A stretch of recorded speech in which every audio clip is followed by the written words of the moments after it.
Out now on Blu-ray from Arrow Home Video is a film I'd never heard of before, which is always weird because they're releasing a lot of these early 80s slasher films or horror movies that were just like, they exploded at the time. And as the video stores exploded, that was like one of the big titles in genres that they stocked really well were the horror movies. So you always feel like I would have at least seen the video box for some of these, and I always look up when I'm watching one of these. Sometimes I'll look up on my phone. I'm like, do I remember the video box for this and I never rented it? What's the deal?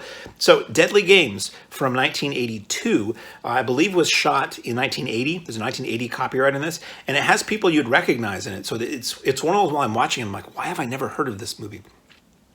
Steve Railsback, who was one of the go-to great, always ready to explode into psychotic madness actors, who you know as, he's probably most famous for The Stuntman from 1980 and portraying Charles Manson in the Helter Skelter TV movie.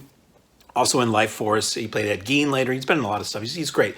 And Dick Butkus, former football player who seemed to be like everywhere, usually with Bubba Smith. It was like Dick Butkus and Bubba Smith were like a package deal. They were like Hume Cronin and Jessica Tandy for some reason. Like if you had one, you get a break on having the other one. Colleen Camp is in it, and she was in tons of things. I first knew her as Tackleberry's wife in the Police Academy movies, but a lot of younger people or people my age know her as the maid in Clue, and she was in Apocalypse Now, and she was in Deadly Games, and on and on and on. And maybe a couple other familiar faces, mostly an unknown cast in this. So basically, it is a very early 80s horror movie in some ways, and in some ways it's totally atypical from what would come out.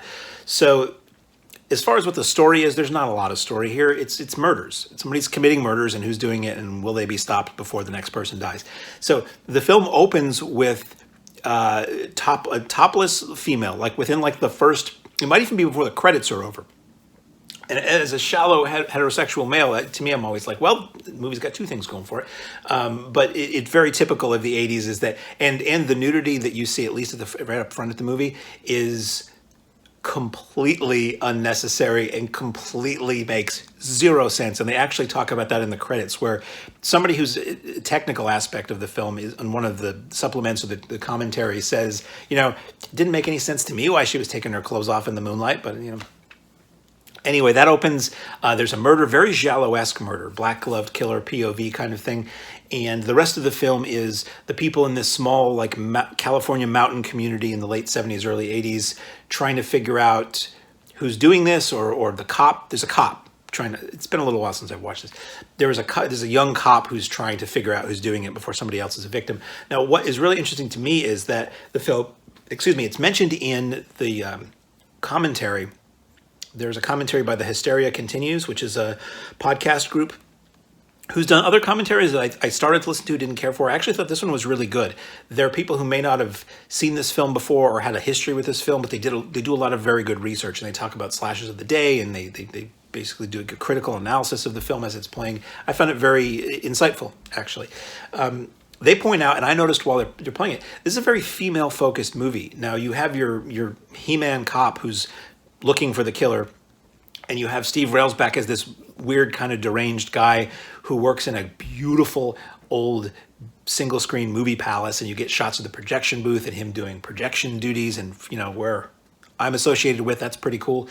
And you see scenes in the theater, but really it's about this group of women who are older than was typical to cast in a horror movie in the early 80s. These are all women like in their 20s into their 30s, as opposed to like teens that you usually had. They're like professionals. They're like people who have families. And I didn't get it when I first watched it. Maybe I wasn't paying close enough attention, but they really do get into it in the supplements of this, that it is sort of like a little bit of a swinger thing going on. There's a party where it's not really overt, but again, maybe I'm just a little dim, but it's there. And that's interesting. It didn't really, other than like Swingers Massacre, that's not a thing that movies really dealt with very much in terms of horror movies in those days. And it's not made to be sensational really at all either. It's just sort of part of the lives of these people.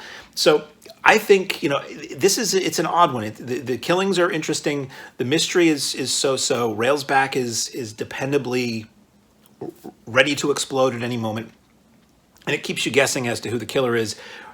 I'd say right up to the end, because it ends really abruptly. It's a little bit of like a shocker ending, but it also feels like the film broke, or like they ran out of money, or they had to like kind of cobble together an ending that they didn't really have all the footage for. It's a little bit weird. I can see why this movie is something that people haven't talked about over the years, that hasn't been revived and re-released over and over again, to my knowledge, because it doesn't completely work as a horror movie, but as a snapshot of the time, I thought it was really interesting.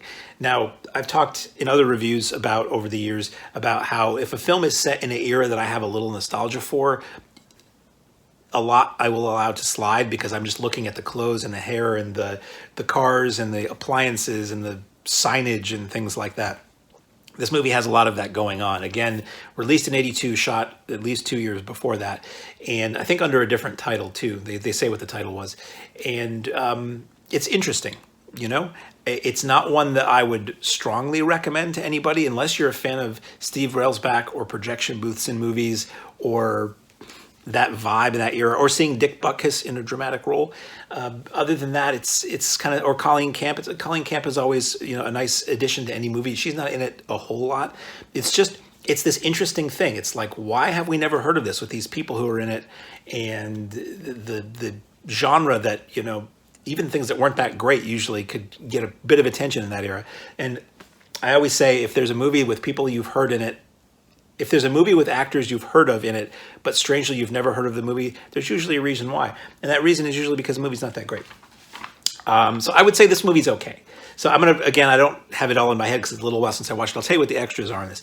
You have the aforementioned Hysteria Continues commentary. You get a fully illustrated collector booklet in the packaged version. You get the trailer, original screenplay as a Blu-ray ROM thing, Who Fell Asleep? That was the original title of this. So you can see read the original screenplay, which I should do because maybe it explains that ending that doesn't really make sense. Reversible sleeve with 2 different artwork, extensive image gallery, a brand new interview with one of the actors from the film, a female actor from the film, who I believe plays like the wife or girlfriend of the cop in the movie, who was also married to the director, which is interesting because in that interview you get a little bit of insight into how Monterey Home Video came to be, which was one of those old big box video companies. I rented a lot of Monterey Home Video titles back in the 80s at my local video store. So that was kind of cool. Monterey Films, which led into Monterey Home Video. Interview with the special effects and stunt coordinator, and subtitles and so forth. So I thought this movie was interesting. So if you're a fan of 80s, early 80s horror or slasher movies, it's an interesting one to see because I almost guarantee you've never heard of it or seen it. And it's almost like a little gift when these things come up, where it's like these movies have been locked in, well, probably they were locked in a vault for decades, and suddenly you get, hey, are you a fan of early 80s horror and you think you've seen them all? Well, here's one you haven't seen. That's kind of cool. So I reiterate myself too many times here, but I didn't think it was that great, but it was very interesting. So out now on Blu-ray from Arrow Home Video, Deadly Games.